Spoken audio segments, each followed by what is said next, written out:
Okay, guys, I'm here for another retro review. Today we look at our good friends at World Championship Wrestling. In 1999, late 1999 at that. So, the dark era of WCW, the really dark era of WCW, because it's the first ever Mayhem show, WCW Mayhem 1999. On November the 21st, 1999, from the Air Canada Centre in Toronto, Ontario, Canada. We have a 12-match card, and yes, that is at least 3 matches too many. Heck, maybe even 4 matches too many. We open with a semi-final match in the WCW World Heavyweight Championship Tournament. This is a tournament that was coming about because after Halloween Havoc, Sting had been stripped of the WCW Championship. And they had a 32-person tournament that Medusa was in twice. And all that ends here. And our first match of the night is a semifinal of that tournament, as it's Chris Benoit versus Jeff Jarrett in a okay match. It's 3 stars. Benoit defeated Dean Malenko. I know he defeated Dean Malenko. I don't really remember who everyone beat in this tournament, so, But, yeah, this is an okay match. Jarrett looks like he's going to win until Dustin Rhodes comes out, which distracts Jarrett, and it wouldn't be a Jeff Jarrett match without a guitar shot, now would it? Now, of course, he's not the guy doing the guitar shot, Chris Benoit is, and Benoit hits him with a guitar and gets the win. So yeah, even in a losing effort, Jeff Jarrett has to have a guitar in a match, So then we get the WCW Cruiserweight Championship match. Disco Inferno versus Evan Courageous in a 2-star match. This was when the whole Disco Inferno old Tony Marinara money storyline was happening. Which eventually led to Disco Inferno managing the Mama Lukes, Big Vito, and Johnny the Bull, who show up the next night.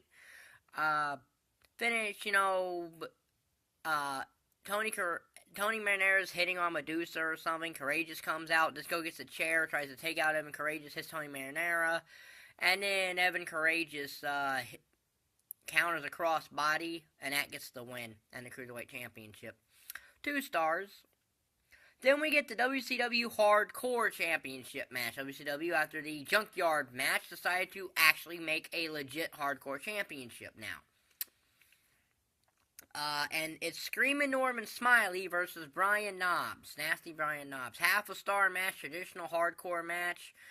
Goes to where they keep food storage, and Jimmy Hart's throwing hamburger and hot dog buns and food at Norman Smiley. They're going to do a food fight. They go to a freight elevator, and when they come back up, Jimmy Hart hits Brian Knobbs with a chair or something and allows Norman to get the win. Half a star. So then we get a 6-person tag team elimination match. Eddie Guerrero, Billy Kidman, and Torrie Wilson versus Dean Malenko, Perry Saturn, and Age of the Revolution. This is a 1-star match.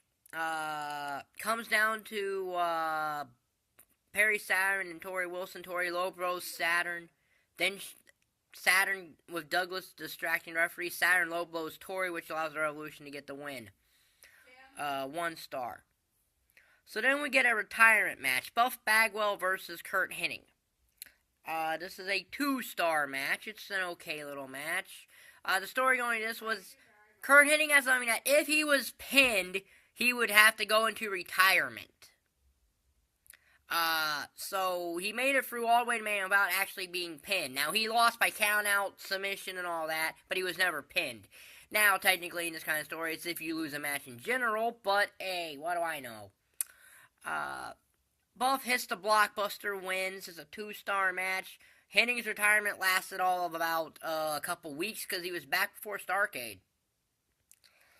So then we get the other semifinal of the WCW World Heavyweight Championship Tournament, as it's Bret Hart versus Sting. 2.5-star match.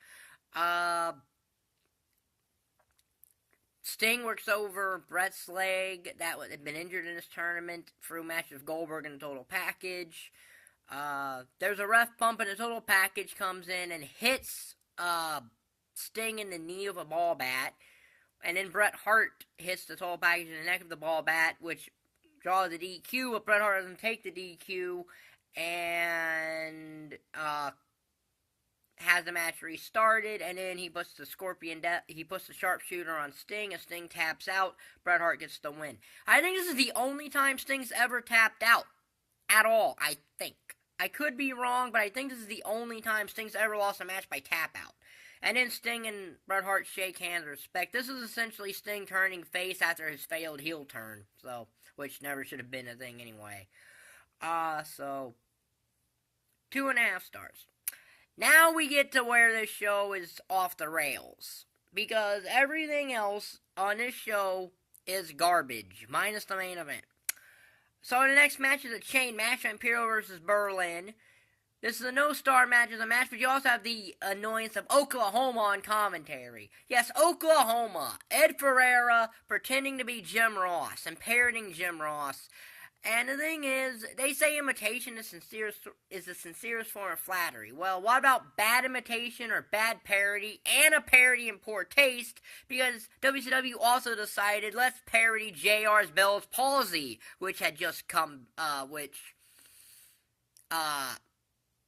he recently had.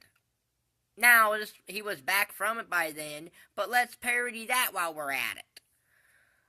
And Oklahoma is over, he's trying to be JR, but he's, not good at it, He says all JR's catchphrases, as well as mispronouncing Vampiro's name, Vampiro! Vampiro! Vampiro! All the time. And on top of that, Vampiro doesn't do anything in this match. The Wall does most of it, and for some reason, despite not being in the match, the Wall tries to win the match, and the referee counts the pin. And anyway, the Wall leaves after Vampiro does that, and then Vampiro after Berlin does that, and then Vampiro chokes out Berlin with a camel clutch and gets the win. No stars.